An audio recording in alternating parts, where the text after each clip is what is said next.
Welcome back, everyone, to the newest episode of the Unclassified Podcast. I'm Preston Stewart. I'm joined here today with Ben Wheeler, and today we're going to be talking about Cambodia versus Thailand.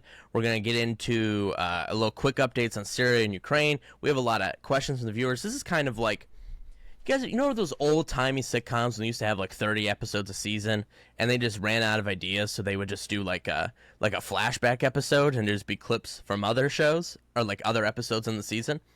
That's kind of like this. We don't really, there's not really been news, but we do have, like, we'll talk about South Park, we'll talk about Epstein. We'll get into those things. Did you intentionally introduce yourself as me? Did you do that on, I can't tell if that was on purpose Did or I not. do that on purpose? What did I do? I don't know. I'm up in the air on whether or not that was I introduced myself as Ben Wheeler, and then I said it's Preston Stewart. Yeah. Play the tape. Not what happened. Jamie, Listen, play the tape. Yes. There was, I was listening to a podcast a few weeks ago where somebody said, they would say, like, if they were doing this, they'd say, "Hey, I'm Preston Stewart. I'm joined today by Ben Wheeler, who deserves no introduction." Instead of needs no introduction, they said deserved no introduction. And it was a very professional interview with somebody. So, like, clearly a trip up, and they did not mean to say that. And I've been kind of nervous about making that little slip for a while now. Really? See, I think that's hilarious. I'm going to start using that. That's great. But Preston, I've been in the rainforest the past week or so. My ceiling has been leaking, and the issue is, I guess, that there's like a condensation line with the heat pump, and the water trickles into my ceiling down the beams and just floods like half my apartment.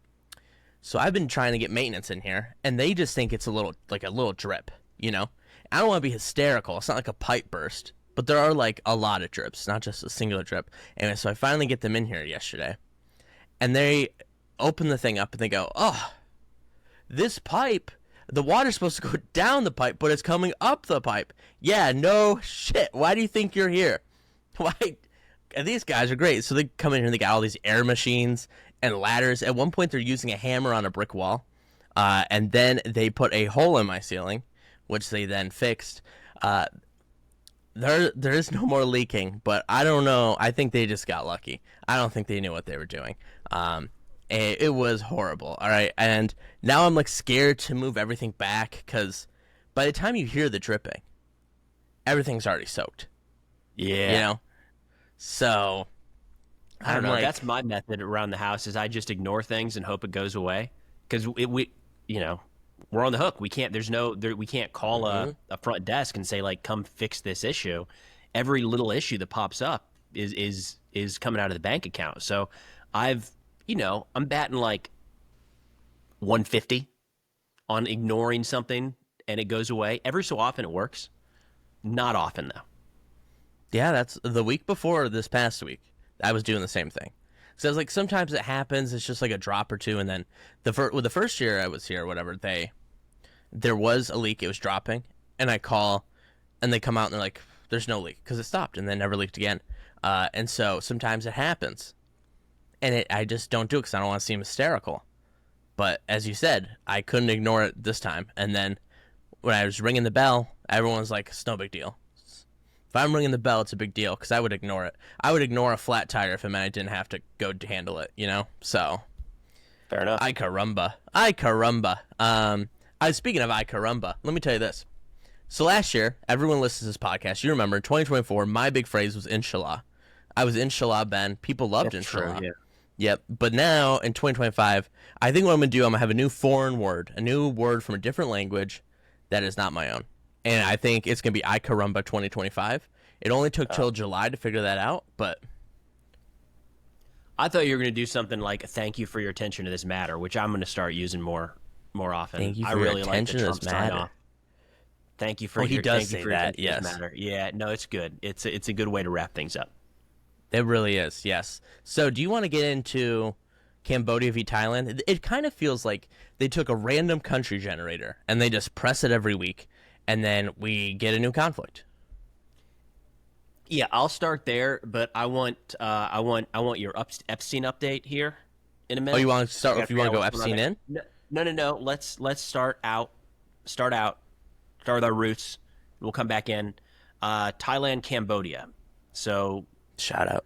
Great news for everyone around the world. Wake up to another conflict simmering. It's still happening right now, morning of the 25th. So I've been going about 48 hours at this point. What it stems from is there's about an 850 kilometer border, and there's long-standing border disputes there. Back in May, a Cambodian soldier was shot and killed. Then on the 23rd, Thai soldiers stepped on a landmine that wounded 5 of them. They said, "Cambodia, why are you laying landmines in this area?" And Cambodia said, "No, those are old ones. We didn't put those there." And then on the 24th, there was an exchange of gunfire, and both sides are saying the other one started it. They approached the border, and depending on which series of events, either Cambodian soldiers or Thai soldiers had to respond in self-defense. Since then, Cambodia has been launching rockets and artillery across the border.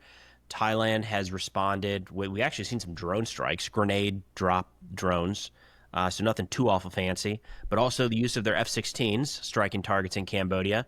The last I saw was 14 people have so far been killed, and that's 11 to 13 civilians. Only one soldier, I believe, at this point has been killed in the clashes. It's, for 2 days of fighting, that's a pretty low casualty count. Makes it seem like the strikes aren't all that effective. Both sides are starting to accuse the other of striking civilian targets. The use of cluster munitions, I think it was... Let me make sure I get this one right because there's so many accusations flying in different directions. There's been an accusation of cluster munitions being utilized in one direction. I don't have... Oh, here we go. Wow. Thailand has accused Cambodia. No, Cambodia has accused Thailand of using cluster munitions. We're starting to see more of that, accusations of targeting civilians. Right now, the most recent we have is a bunch of other countries have said we'd like to step in and help dial this thing back so it doesn't spiral out of control. And the Thai foreign minister has said there's no reason right now to have anybody else step in. We can handle this. We don't need a third party to intervene. That's about where it sits. There's been from what I can tell, any international involvement. Casualties are relatively low, but it's the opening phase of a conflict. Opening-ish phase of a conflict goes a long ways back that could escalate or could just see an off-ramp here in the next couple days. Do we know who's right or wrong? Is that clear here? No. I can't tell. There's very strong emotions, and this is one of those that goes back a long time. So even if we were to figure out exactly who fired first, say on the 24th, there would still be arguments. Yeah, well.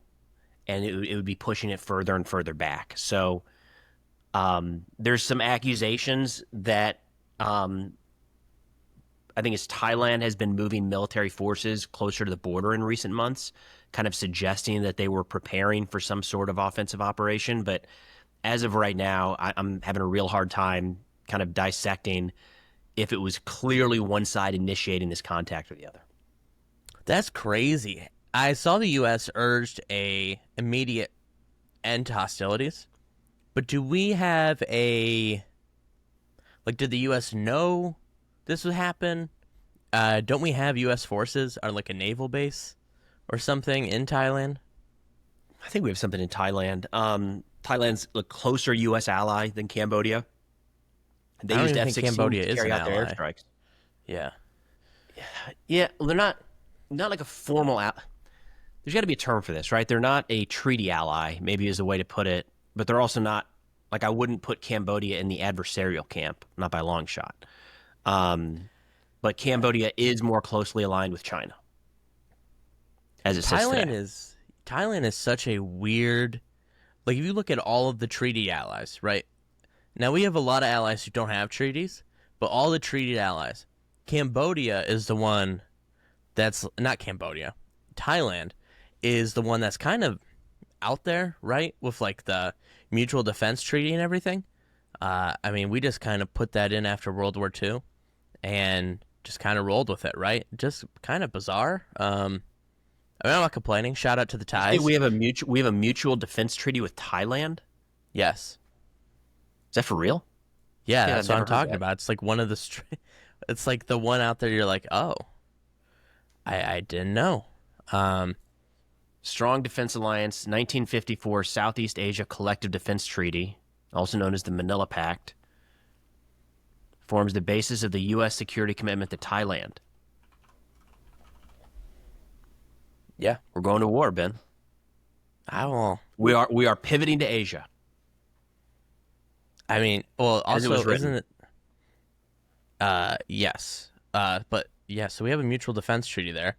My understanding is that despite that collective one about the Southeast Asian collective thing, it doesn't apply to anyone else but them for whatever reason.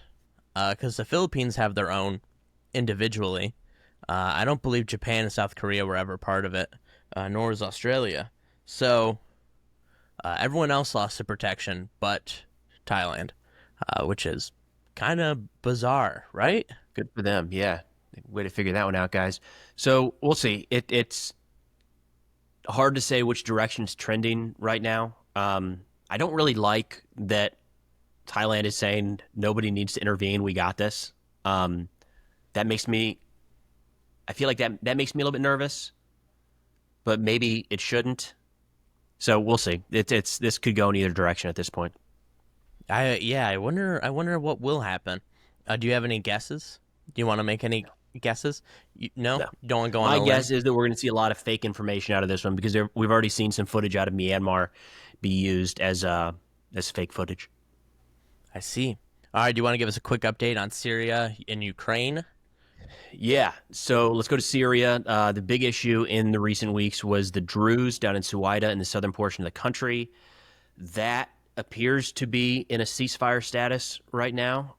This one, holy cow, man, really picked up, along certain lines. I don't even know the right way to put it. Like I was going to say partisan, but that's not right. Sectarian isn't really right, although some of the fighting was clearly sectarian. But people just doubled down on this, and in the span of a week, there were reports coming out, depending on which news organization you look to, that the Druze were being exterminated by the Syrian government, and that the Sunni Bedouins were being exterminated by the Druze. So we had two different groups fighting each other, and different organizations claiming that each one of them was the victim, and the oppressor. So like that's not confusing at all. It does look like a ceasefire is in place. Every day there's been reports that it's being violated, but it doesn't look like those violations have spiraled into anything serious return to fighting. Casualty numbers are all over the place. Quite a few organizations had it at like 250, 300 for the first few days. Most recent I saw was between 900 and 1,000. So no doubt there were some nasty executions. There were some torture. We saw bodies strung up on the side of the road. Clearly some women, children, and elderly were deliberately targeted and killed. So a lot of horrific stuff coming out, no question. And it's been somewhat confusing to figure out exactly who is behind the atrocities in every case. And this is where it gets so nasty, is like you see nasty crimes being committed in one direction, and like it doesn't offset the other ones at all. But I think we're just going to lose. I think we're just going to lose interest in Syria, the United States. The more complicated this stuff gets, like it is right now, I think people are just not going to pay attention. Because even when you're trying to keep up with it, it's like impossible. I would counter that and say people already don't care about Syria. Yeah, that's a good point. Outside of our niche audiences, yeah. When the fighting with the Druze started about 2 weeks ago, it really escalated.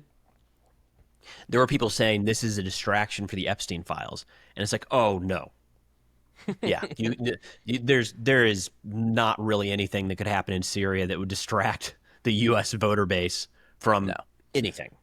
But yeah, it's better situation for Syria than it was. It's looking more like Suwaida might end up in like a semi-autonomous type region, maybe with some Israeli protection. The Turks don't want that. The Turks want want all of Syria to stay unified. So messy. That's the way to put it. You know, he should Al-Shara should look at, he should have all these semi-autonomous regions, right?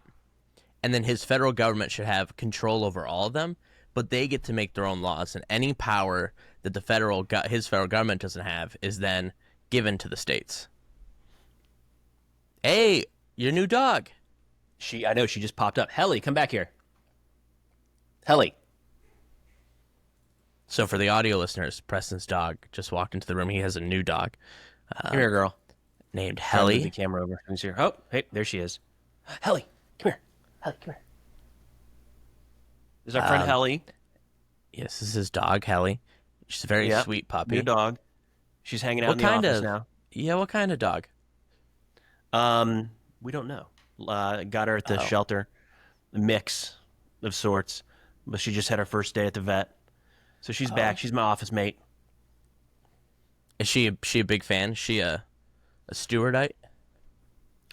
I don't know. She's made a couple of video appearances. I'm trying to move the camera there. There we go. Big slipper fan at this point. We can say that pretty confidently.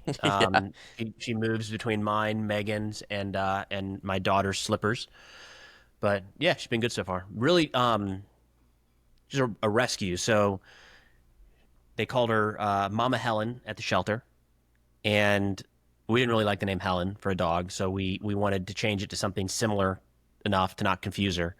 So we went with Helly, and she's had 21 puppies. She's 2 years old, just over 2 years old. Wow, jeez, that's a victim. Yeah. And when she was dropped off at the shelter, it was in pretty rough shape. So you can tell that she's not been in some good spots in the past. Like she shredded one of Megan's slippers the other day, and I walked in just laughing because I thought it was funny. And she was just cowering in the corner, like terrified that I was going to hit her or yell or something like that, So it's interesting because our last dog was just a bounce off the walls, 11 out of 10 energy until the day he left us. And he would shred stuff left and right and showed no remorse. He's like, I don't care. I'll do that again. Yeah. The minute you turn your back, she does something and you can see it in her face. She's just terrified of letting you down. So anyways, little sidetrack there, but we're happy to have Helly with us. That is sad. Well, speaking of dogs, do you want to give us a Ukraine update? Because those are our dogs over there. Yeah. I was going to say, all right, there's the transition. Yep. So the big news in Ukraine this last week was a bill put forward by Zelensky or put forward by the Rada, that was approved, and then Zelensky signed it, and it drew the largest protests against the government, really, since the invasion began in 2022, or the full-scale invasion in 2022. So a lot of international attention. Big picture, Zelensky said that the goal was to kind of streamline the process of rooting out corruption during a time of war.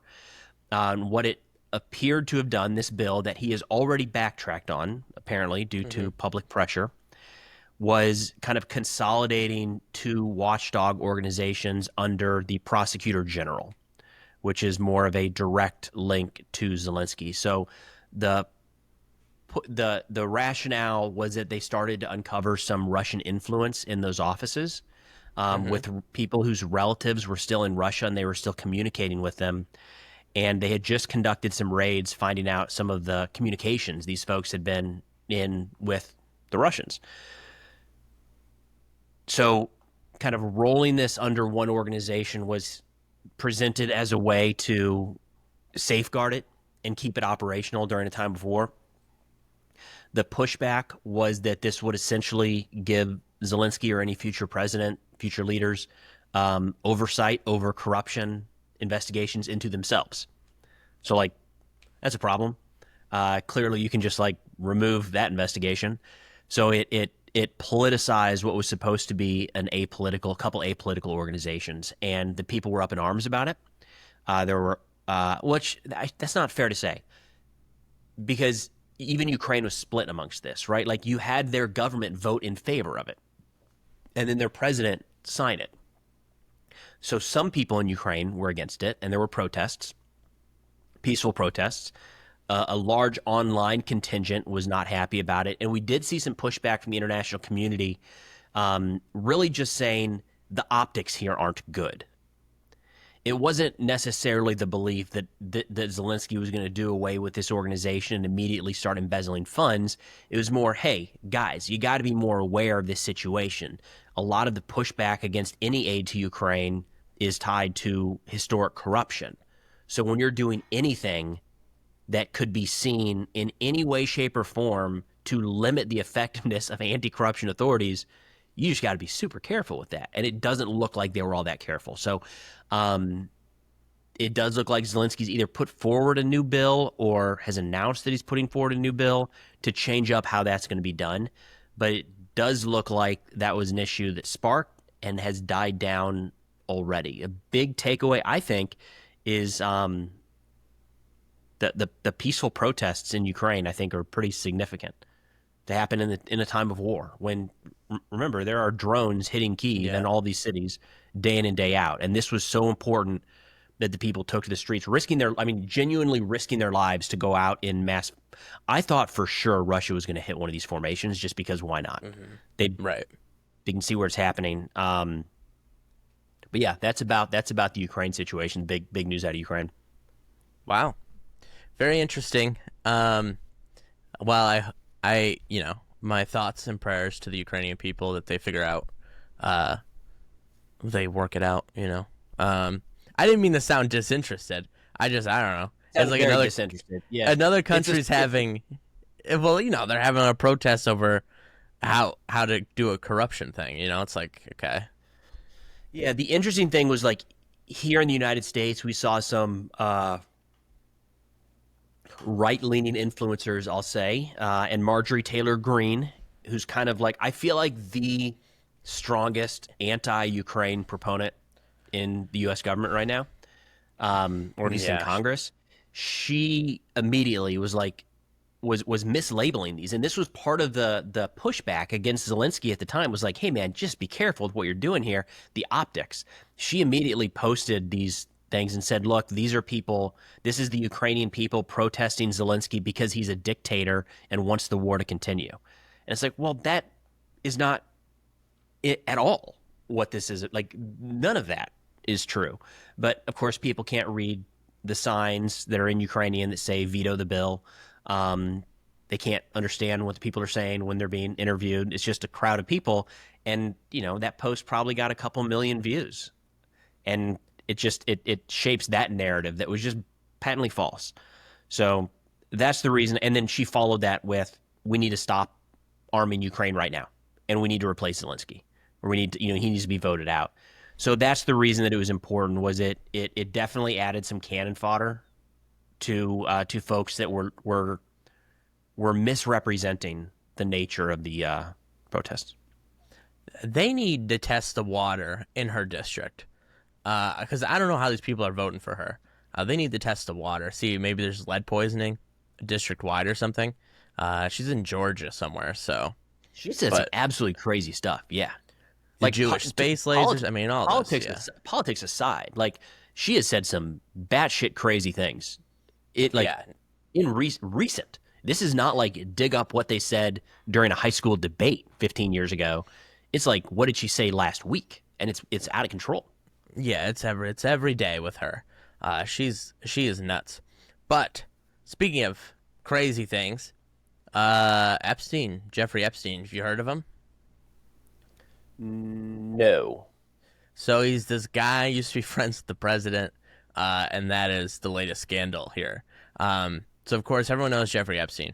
And currently, we are now going through, the 9 stages of grief of Trump trying to get everyone to stop talking about Jeffrey Epstein. Would you say that's accurate? Because he keeps telling everyone to stop talking. I think it's worth a timeline here, starting about a week ago and just kind of running through, because each day kind of piles on with, I get my bin alerts of some crazy shit that's happened, and it's great. Keeps me up to date. So yeah, we should market that product, the Ben text alerts. The Ben text alert. It's just me curating the news. I think works. 2 or 3 weeks ago, time kind of blends together now. The DOJ says there is nothing in the Epstein files. They don't exist. This comes after Pam Bondi, Kash Patel, Dan Bongino, all were like, oh, I've seen the files. Files are on my desk. Elon Musk says Trump's in the Epstein files. There's like a suggestion that the files exist. Now, what the file/list is like up for interpretation. Now, I should note this. I guess there is a bit of nuance here. I won't be a political hack here. I will explain. So, when it comes to the Epstein files, it is DOJ policy, it's FBI policy, to not release documents that are not related to the charges, right? So, if there are people in Epstein's files, but they're not being charged of a crime, the FBI looks at that and goes, well, we're just damaging people's reputation, putting things out into the public domain. They're not being charged of a crime. We found no wrongdoing. So why would we release these, right? That's always been the core issue with the Epstein files. It was always been that what is the reason to release them if no one's going to be charged? Because if they could be charged, we've done it already. But regardless, people want the files released. And so they hyped their base up. Trump runs on releasing the Epstein files. It's important to note that in the Fox News interview in 2024, where he says, they ask him, would you release JFK, MLK, the moon, I think they said moon landing or something like that, files? He said yes. Are there classified materials about the moon landing? I don't know. Perhaps I'm misstating it. There was something else in there. Yeah. Oh, UFO, not moon landing. UFO. Okay. And then they say the Epstein files. He says yes. But what Trump's actual answer is yes, but there's a lot of phony stuff in there, so I would have to check to make sure it's not fake. But Fox News edited it to him just saying yes, right? Because when you do the full answer, Trump's saying, well, there's a lot of phony stuff in there that could damage a lot of people who didn't do anything wrong. It makes him seem pretty guilty. It also makes it seem like a definitive no, right? So the edit kind of misleads people. And anyways, it all comes to a head at this cabinet meeting 3 weeks ago, where they asked Pam Bondi about the Epstein list, and Trump intervenes and goes, are you still talking about Jeffrey Epstein, this creep? Nobody cares about him. Unbelievable you're still talking about. How could you still be talking about him? And this ignites it even further because, I don't know, it's like he took a class on how to look like the most guilty man in the world. So that ignites it further. And then it all kind of there are like bits and pieces there where like the scandal is that they said there's a list, but now they're saying there isn't, right? Then they released the jailhouse footage, and it says that, it's 12 hours, 10 hours, and there are 2 minutes missing, and that they had edited the footage, and what is missing in those 2 minutes, nobody knows, right? And at first they tried to say, well, it's just a routine shutdown for the night. But then we found out that they had edited it in multiple places because of the metadata on the video. That's kind of like, everyone knows there's a cover-up here. Then all of a sudden the dam gets blown open last week, where the Wall Street Journal releases this story that says Jeffrey Epstein was given a book. All his friends wrote something nice about him in this book for his 50th birthday. And Trump wrote one, and it's so bizarre. In it, he writes, enigmas never die, or enigmas never age, and then he says that there's, it may every day be another little mystery, or something like that. And I was like, ooh, okay. I'm going to steal that. That's going to be my sign-off, yeah. Right? Well, I'll tell you what, man, if everyone in D.C. is getting a birthday card this year where it says, may this year be every day be another little mystery. But, so, that happens, and it's kind of like, whoa. So Trump sues the Wall Street Journal for defamation. And I guess to explain the viewers to what defamation is, because it's kind of confusing, because all these media outlets, ABC, CBS, I guess more importantly Paramount, we'll get to them in a second, rolled over for Trump on his lawsuits here, right? Because he's leveraging their external businesses, and so he sues them for defamation. But do you know how you defame someone, Preston, in the United States of America? You have to knowingly say something false, right? Yes. And then there have to be material damages? Yes, and I make that okay. It can't be your opinion, a joke, exaggeration, or satire. Okay. So it's if pretty I strict. said, it's pretty strict is what you're getting at. Yeah. It is.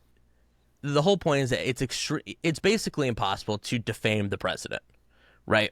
And so he sues the Wall Street Journal for $10 billion in damages.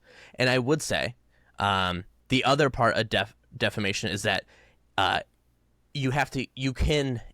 like perhaps you publish it and you didn't know it was false, but if it's so outlandish, if you showed a reckless disregard for the truth, meaning you should have known it was false, then that's also defamation. However, Trump has more photos of Jeffrey Epstein than people have with their grandparents. Okay, so that is not a disregard for the truth at all. People would say, okay, this seems like it could probably be true.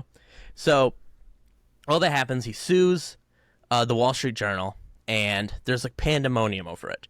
Then, 2 days ago, the distractions begin because they keep trying to change the subject, right? We're getting random trade deals. He's launching lawsuits left and right. He's shaking people down. He announced we're going to charge Barack Obama. They released these random Russia files that prove he didn't do anything wrong, right?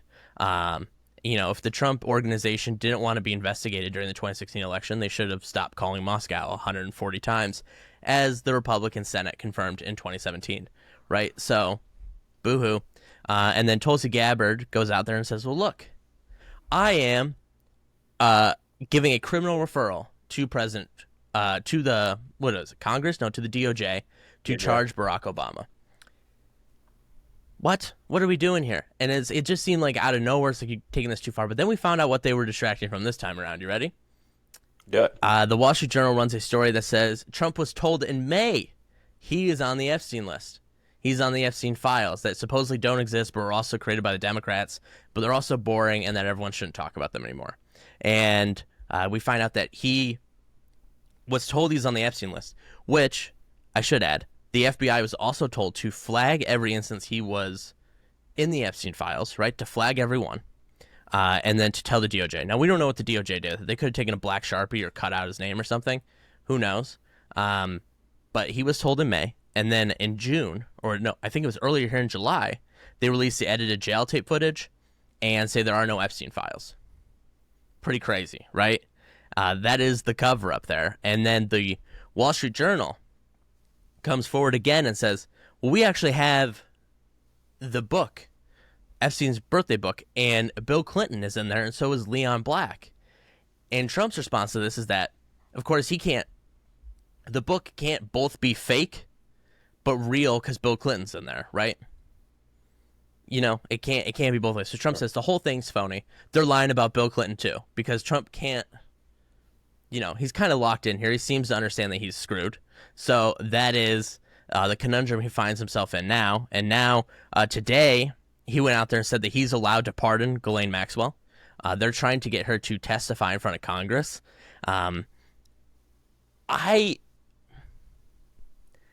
It seems like the bribe's pretty clear here. The DOJ says they're going to interview her because no one's ever interviewed her before or something. So, I mean, what's that? You said nobody's ever interviewed Maxwell? That's what the DOJ claims. I don't know if that's true. She's definitely sat for depositions. How can that possibly be true? That's what I'm saying. I don't think it's true. I think she's definitely sat for deposition. I mean, she was charged for Christ's sake. So she had to sit for at some point, right? And so now they're kind of like floating this idea of a pardon. You have Newsmax and Fox News calling her a victim, kind of soft launching the idea that they're going to pardon her. So my guess what's going to happen here is that she is going to get a pardon or commutation of her sentence, and then she will go in front of Congress and say she never saw Trump, but she saw all these Democrats and Rosie O'Donnell and whoever else Trump doesn't like. That is my guess as to where this will go, right? I mean, it seems like they are truly running out of things to like throw at the wall and distract from this. And the cover-up, they always say it was true of Nixon, it's true of Trump. It's never the crime that gets you, it's the cover-up, right? Dude, it is so exhausting. It makes me exhausted to see, and it's not anything new, kind of highlighting it right now, but politicians, when they have to lie to backtrack and you see their spokespeople lying and twisting and turning, it is so exhausting to try to think of being in those shoes and having to keep up with that. Of like, how do we twist this thing to where like, no, that's not what we said when we said what we said. That's got to just, for a normal person, you would have to think that tears at your soul, right? That it's not, I don't think we're built to do that. We're not built to just like live lies and keep track of all of our lies, that's got to take years off your life, I would think. But I mean, you would think. I used to feel bad for spokespeople in the government. Because like, this sucks. They got to just like constantly cover their tracks and like kind of gaslight the American people about like, that's not, no, I know that's not the thing. But it was a while ago. I stopped. I do not know. They chose to be there. They knew what they were getting into. Maybe they don't enjoy what they're doing at the time. I don't know. Maybe some do. But like, they raised their hand to do that job. They knew what they were getting into. It is not a secret anymore. I don't feel bad for them. No, I don't either. They've gotten themselves into this mess, and I don't know how they're going to get out of it other than but here's the thing. Does the pardon of Maxwell, and she goes out there in front of Congress and says, I never saw Trump, but I saw all these other people. Does that resolve it, or does it just deepen the conspiracy further? That's what it seems to me like. We've passed a point of no return where there's people now convinced that. So originally, my understanding is the view was there's a cover up by the other people. And now there's a cover up with this administration as well. So it's just like, there's gonna be a lot of people that are just not interested in hearing anything they have to say. Right. And they're just gonna doubt everything from here on. So I saw someone compare it to, you know how like in some states, some cities still, you have the POW flag. Mm-hmm. So many people don't know this. It spawned from a culture war item back in the 90s, where it was, they believed there's, I won't want to say this conspiracy because I think it was true at some point and then it was no longer true, if that makes sense, where they kept saying that there are American prisoners of war still in Vietnam, and the Senate and the House, they did all these investigations, the CIA, FBI, everyone keeps looking into this. They do like 4 or 5 committees, and each time they find that there are no more, right? But the belief out there is that there's still POWs out there and they're just hiding it. And so this flag kind of spawns up as like the item of it, right? As in like, we stand with those POWs out there that the government's not acknowledging or something. Uh-huh. I think that's the conspiracy.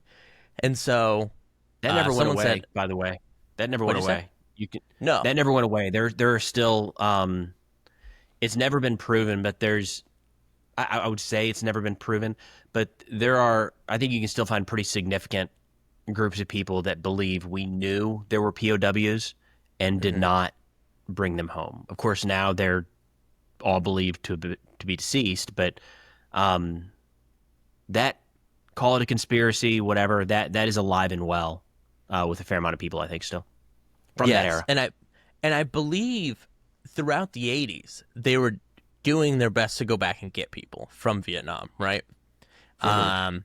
And I don't want to downplay and call it conspiracy because perhaps I'm misunderstanding because it's before my time, but that was like the whole crux of it, is that there are more people out there, and the Congress says no, there's not, and they say yes. Anyway, someone said that eventually we're going to have the Epstein files flag, right, where every government comes in and says there are no Epstein files. But that's kind of where this leaves us. I don't know. I mean, he's so obviously implicated. He told his staff yesterday that they're going to F me on this. So he's pretty paranoid about it. And the part that's going to be very interesting, I think, is that Congress, in order to avoid voting on this, the Republican House, in order to avoid voting on this, they dismissed for the entire summer on Wednesday. They just said, no more votes, everyone go home, come back in the middle of September. They did not want to vote on this Epstein thing, and so they're kind of sending up flares here to Pam Bondi saying, you need to figure this out, because when we come back, we're going to be voting on it, and we're going to have Maxwell here, we're going to have all these things. So you need to figure this out, and if Trump and Bondi do not have this figured out by September, he's going to free fall even further. He's already at 35% approval rating. Whoa. Which is, I believe, the lowest ever for a president at this point.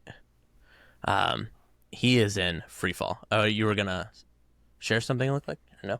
Yeah, to go back to the Vietnam thing, Robert Garwood was the last POW to return back to the United States. He was reportedly released in 1973 with the last POWs as part of the Paris Peace Accords, but he didn't come back to the United States until 79. And when he did, he was immediately arrested and subject to a court-martial for collaborating with the enemy. So the DOD said this guy's a collaborator. He's been working with the North Vietnamese, but he came out with a story that there were American POWs left behind in Vietnam. That's one of the major things, is like the last guy to come home said they're still there.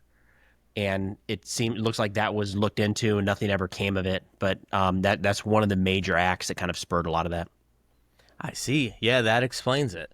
So, yeah, it'll be interesting to see where we go from here. September is going to be fire in the Congress.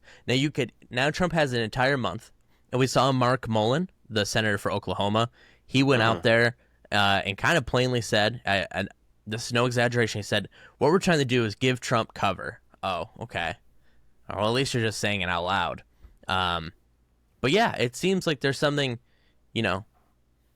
Trump's definitely in these files, whatever it is. We also found out through the New York Times that there are 100,000 secret Epstein files that have not been released. And like I said, I don't know what's in these things. Nobody really knows. But everyone's interest is suddenly, it went from I don't want to say not a dumb person thing, but the attitude on the left here, perhaps the wrong attitude, was that the Epstein files, the concentration on them was like a dumb person thing, right? Because it's you really believe you have a cabal of elite pedophiles, And now Trump's been so weird about it that it now just seems that is the opinion on both sides of the aisle. Now you have the left agreeing with the right. That never happens, So there's been some great comedy skits recently of just how ridiculous this looks right now, and I think that's fueling it. It doesn't take whether you are interested in the subject or not. When you see somebody, I think it was Shane Gillis had a good one where he's like, it's so obvious how we're going to release these. They look at him. Guys, come on! You don't want to see this. There's nothing there. Yeah. It's just so over the top. What? Mm-hmm. Yes. That I think that's caught a lot of people's attention. But absolutely. So what do you think of these things? Do you think there is something here, or do you think he's worried that there's something here? I mean, too far into this. There's too much speculation to be had in every direction. I'm just kind of watching as it plays out. I don't know. Not gonna fathom a guess at this point. I don't know. I haven't followed it closely enough, and now it's more just watching chaos ensue. So I feel like I'm not qualified to opine. Interesting. Yeah, me too.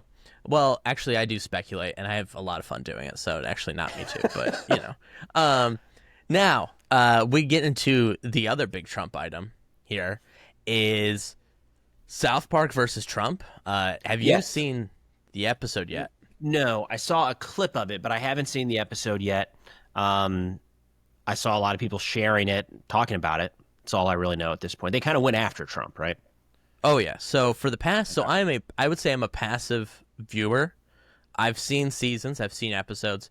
I don't really keep up, but my general understanding has been that they have avoided Trump, the topic of Trump himself, for 9 years. They've had another character play him, but they never wanted to directly address him because they felt like everything that could be said has been said. This week it changed, and they go full on attack. And the basis they're Canadian, aren't they? They're Coloradoan. I thought they had. All right, keep going. Yeah, I mean you can fact check that, but I think they're from Colorado because the town of South Park is based in. Got it. Yep.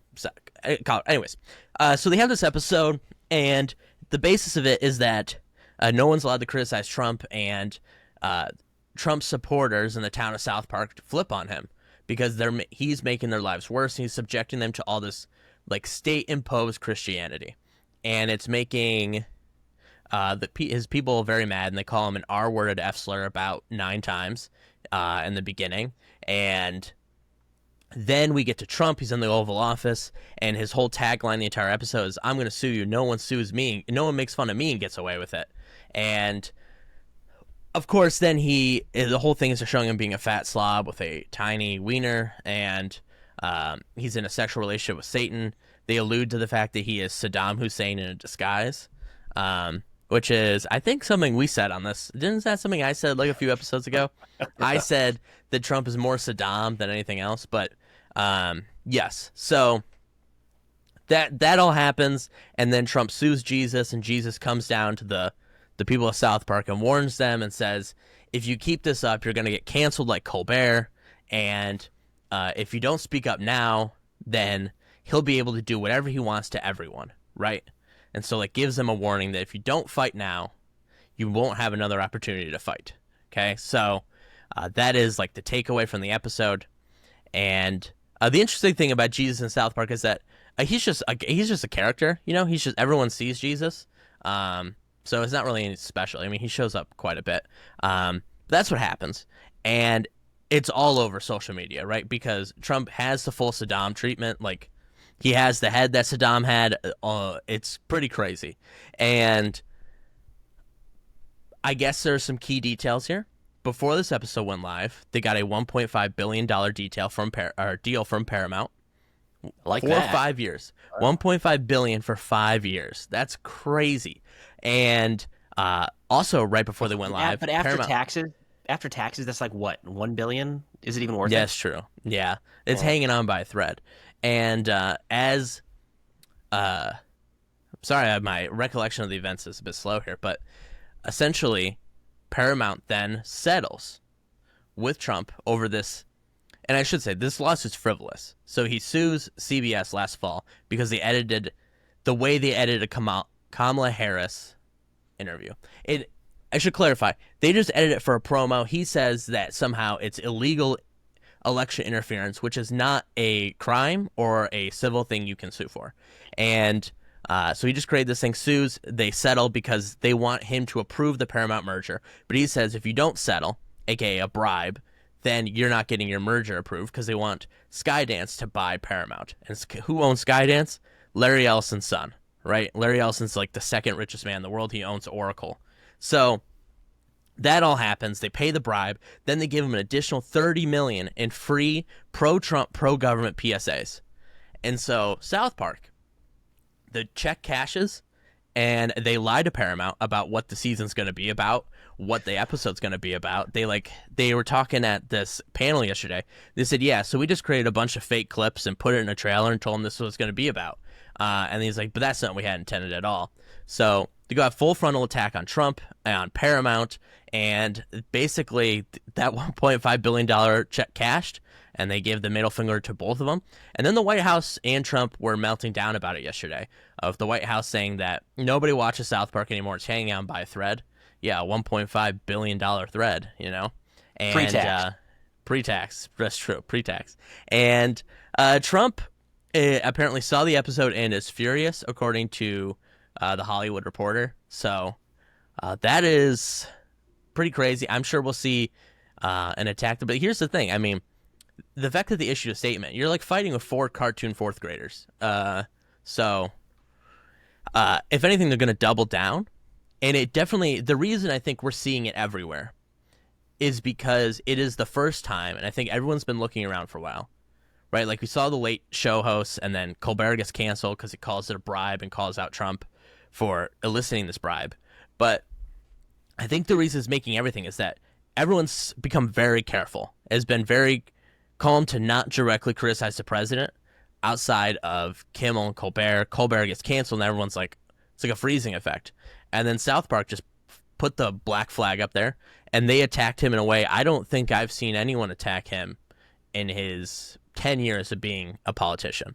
I mean, they just went full out with middle fingers and all. And I think people are like, all right, we can do this. You know, this is going to work for us.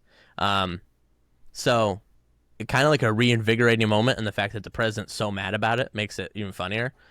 So we will see what next week will add. South Park only takes a few days to make, right? These things aren't stored. They don't have like a backlog of like, we made them in the summer, now we're going to release them. No, each week they start off. So if Trump responds, we will find out. We will hear a response from the creators, that's for sure. Quick fact check. I completely made up the Canada thing. I have no idea where that came from. Yep. Just completely nonsense on my part. The second thing is I feel like there's very few groups or organizations I would want to go after than South Park. I feel like to be on the receiving end of their attention could be really, really tough. Just because they're hysterical. And it's cartoons. And it's really hard to look at a cartoon and say, like, all of a sudden get really upset about that or really offended because it's clearly comedy. So that could be interesting. Well, it's also like they've built his reputation going after everyone, right? Like they went after Al Gore pretty extensively.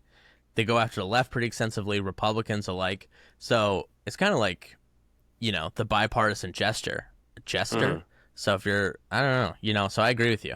I would not want beef with them, but Trump certainly does seem to want it. So, inshallah, or I caramba to him. There it is. So, anyways, let's do some viewer questions, unless you have any more questions about South Park. All right, so this person says, if you had to pick a teammate for a round of pickleball from world leaders, who would you choose?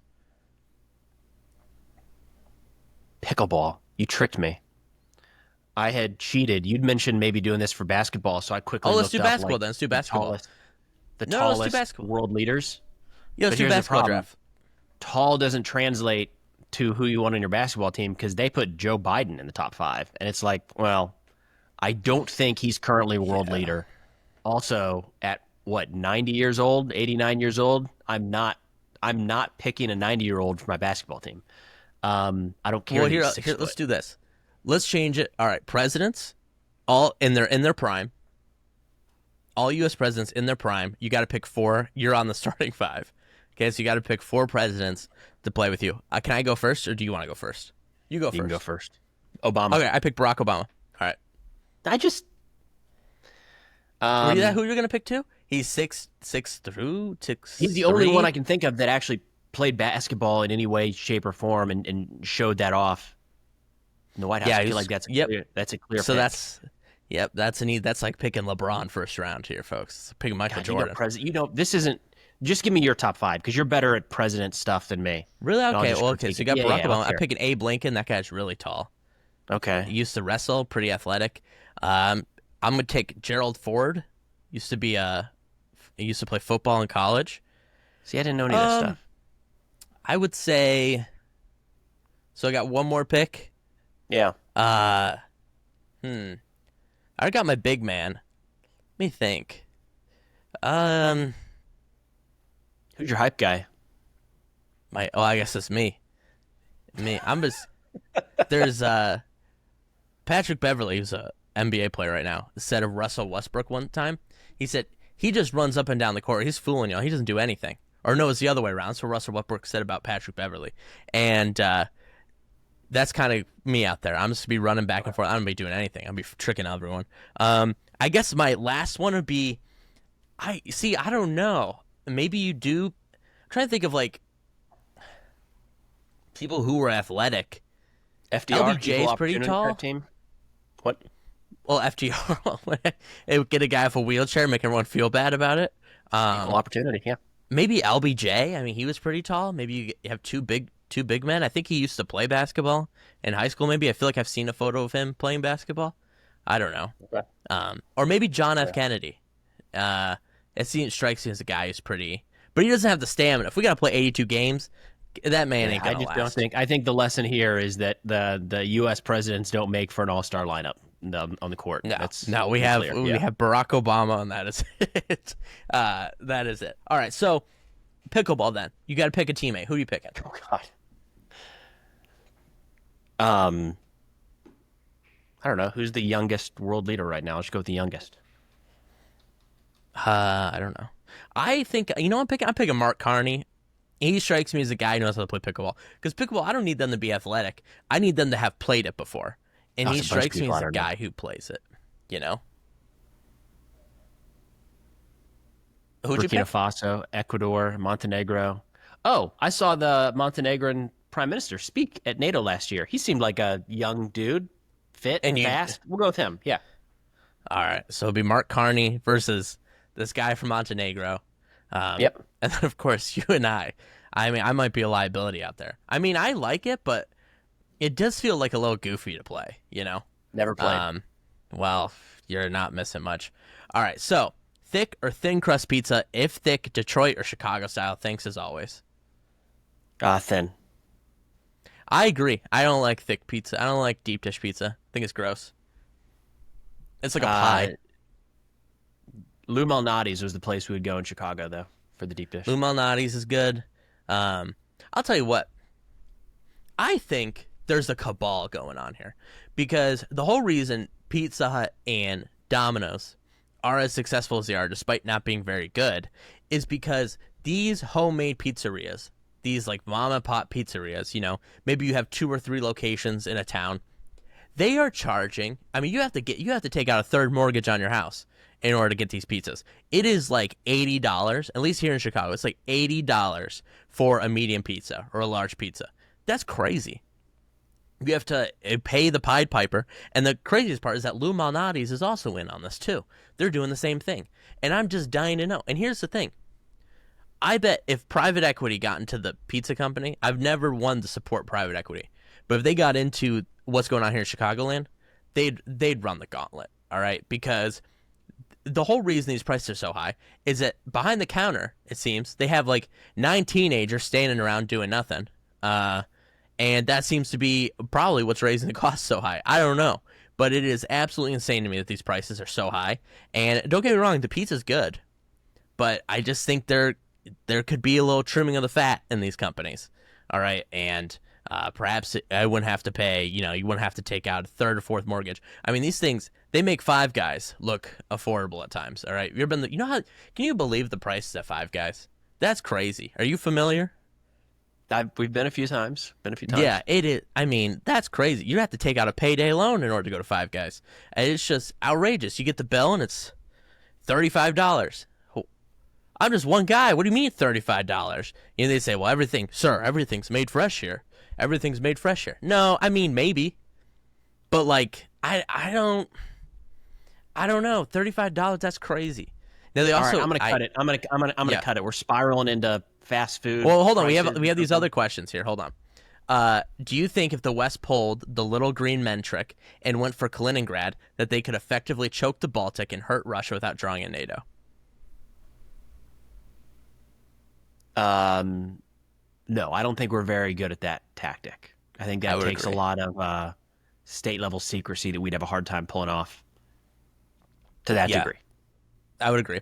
What is your clear argument for why the U.S. cannot be safe with an isolationist policy?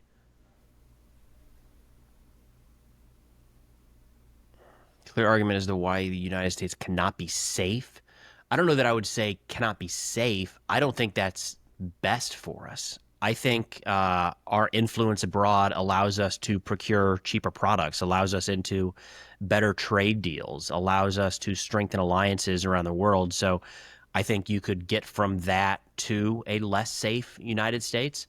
But to me, it's a matter of we get to enjoy the standard of living we have today because we are not isolationist, because we are a major player in the world. So I think it would lead to a deterioration of our standard of living, and a long-term effect could be a reduction in the safety of the United States, but I don't think that's the immediate issue.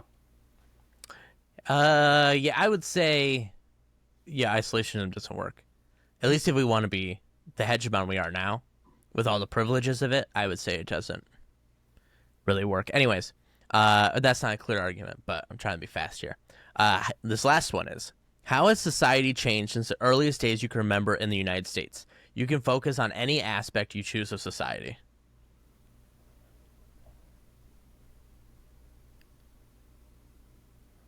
Oh, why don't you start? I gotta think about that. I would say, here's actually I do have an answer for you. I'll give you like a more political, social answer here. In 2017, 2018, it was pretty common in Trump's first term to see people posting on Instagram or their social media as a whole against the president, right? And I think you're starting to see it a bit more. But for the past 6 months, it's kind of been like your usual libs have been dead silent. And there seems to have been like a freezing effect. And so that to me is very strange. And I wonder if it is people have either tuned out or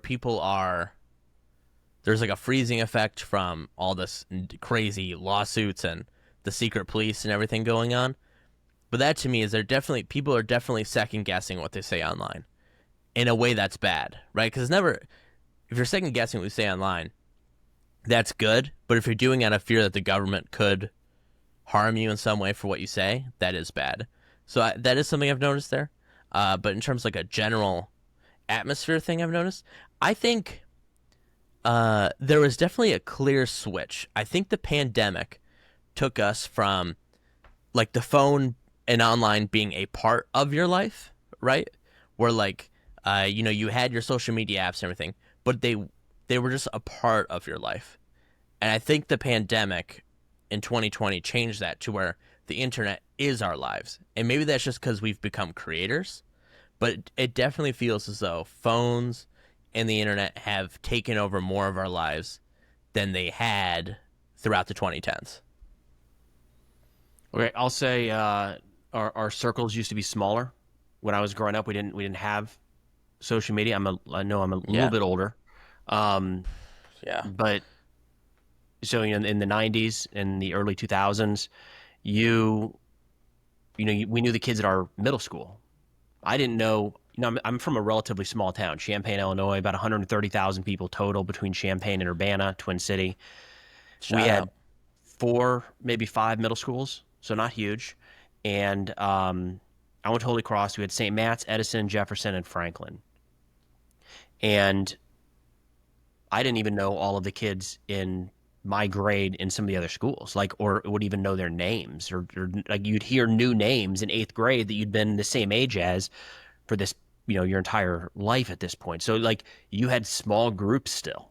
And that has changed drastically to where now, like if I think of the 10 people I talk to most, none of them are here in town. But I talk to them every day. Whereas then without social media, without phones, like the 10 people I talked to most were not just in my town. They were not just at my school. They were in my specific class. Or over the summer, they were like, it was a very small group. You know what I mean? So Yeah. I know exactly what you mean. And I think it kind of gets to my point, right? Like our online used to be part of our lives, and now it is our life. Mm-hmm. Do you think people like that arrangement? I don't think so. I think everyone says, I want to get away from my phone, but the issue is that, like, my whole idea here was I felt like I was on my phone too much. So I got this dial-up phone, not dial, but like it has the things here. And I said, okay, I'm on my phone too much. If I just get this, I'll be off my phone. But it doesn't work if everyone else keeps their phone, right? Like, if Preston's not getting rid of his cell phone, then how else is he going to get the Ben alerts, right? He could see the red blinking light. So I guess that's my whole thing, is that unless there's a collective societal effort where everyone does it together, we'll probably be trapped in this phone hellhole, internet hellhole forever. But I assume the kids will figure it out. There we go. We'll be all right. Anyways, folks, remember to like, comment, subscribe. I'm sorry this episode was all over the place. There's just not a whole lot going on. And we just, you got 2 yappers here yapping around. But, could be worse. We've had worse episodes. So, anyways, we'll see you all next week. And, give us 5 stars. Bye.